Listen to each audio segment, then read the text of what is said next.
Beneath the streets of New York City lies one of the most complex transportation systems ever built. For more than a century, the New York City subway has operated almost continuously through blackouts, storms, financial crises, and historic disruptions. It runs 24 hours a day, 7 days a week, moving more than 3 million riders every single day. But much of the system was built for another era. Decades of underinvestment, aging equipment, and rising demand have pushed the network to a breaking point. In response, the Metropolitan Transportation Authority approved the largest capital plan in its history, a $68.4 billion effort to modernize trains, stations, and signaling across the system. The question now facing New York is simple and enormous. Can $68 billion fix one of the world's most iconic and most strained subway systems?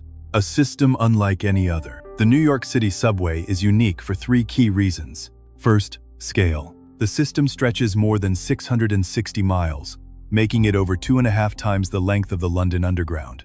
Second, operating hours. Unlike most major transit systems, New York subway runs 24 hours a day, leaving little time for overnight maintenance or full shutdowns. Third, age. Many stations, tunnels, and components date back to the early 1900s. In its entire history, the system has fully shut down only 13 times. That means nearly every major upgrade, from track replacement to signal installation, must happen while trains continue to operate. Few cities in the world attempt infrastructure modernization under these conditions. How the system fell behind. The subway's decline was not caused by a single failure but by decades of compounding decisions. Through the 1,980 seconds and early 1,990 seconds, heavy investment helped restore reliability after years of neglect. But beginning in the mid-1,990 seconds, funding patterns shifted. Key moments include 1,994. Budget reductions limited MTA resources.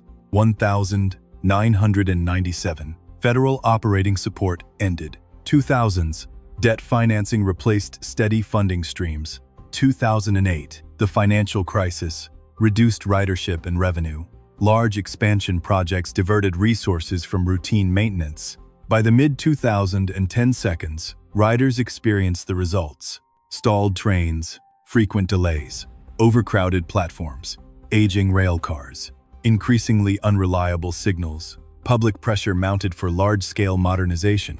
The core bottleneck, signaling. At the heart of the subway's performance problems lies its signaling system. Much of the network still relies on fixed-block signaling, a technology more than 70 years old. In this system, tracks are divided into fixed sections. Only one train can occupy a block at a time. The system cannot track exact train locations. It is extremely safe, but inefficient. Modern systems use communications-based train control, or CBTC. CBTC allows real-time train positioning, closer spacing between trains, higher frequencies, smoother acceleration and braking. The L and 7 lines were among the first to receive CBTC upgrades. Today, they are 2 of the most reliable lines in the network, achieving over 90% on-time performance. The capital plan includes 75 additional miles of CBTC installation across 9 lines, one of its most critical components.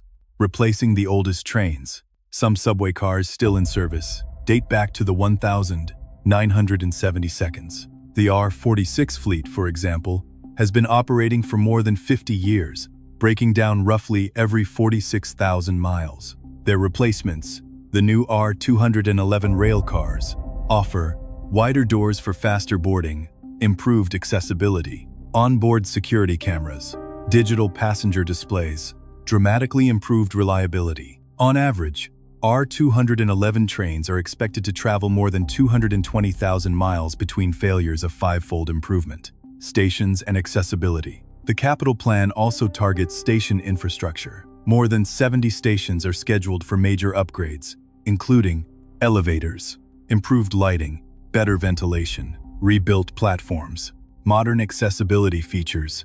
One example is the Smith 9th Street station in Brooklyn, the highest subway station in the city, which requires complex elevator retrofits due to its elevation above street level. These upgrades aim to make the system usable for a broader range of riders while improving safety and comfort. How the overhaul is funded. The $68.4 billion program is funded through a mix of federal grants, state contributions, MTA bonds, dedicated taxes, and congestion pricing. Under congestion pricing, drivers entering central Manhattan pay a fee, with revenue directed toward transit upgrades. The policy, however, has faced federal lawsuits, opposition from neighboring states, political resistance.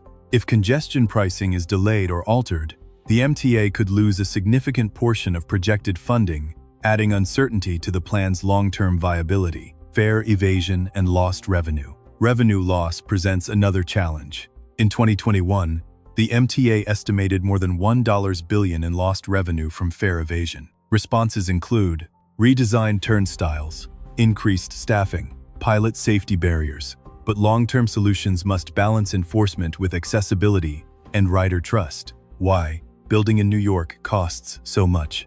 New York consistently ranks among the most expensive places in the world to build transit infrastructure. Key factors include dense underground utilities, strict labor and safety rules, limited construction windows, complex procurement processes, tight urban constraints.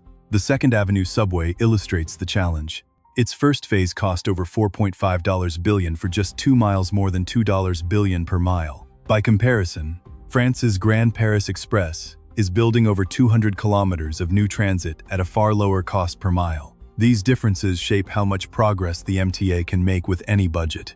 Why the plan still matters. Despite its limitations, the capital plan aims to deliver fewer delays, increased train frequency, improved safety, modern accessibility, better drainage and power systems, upgraded tracks and signals.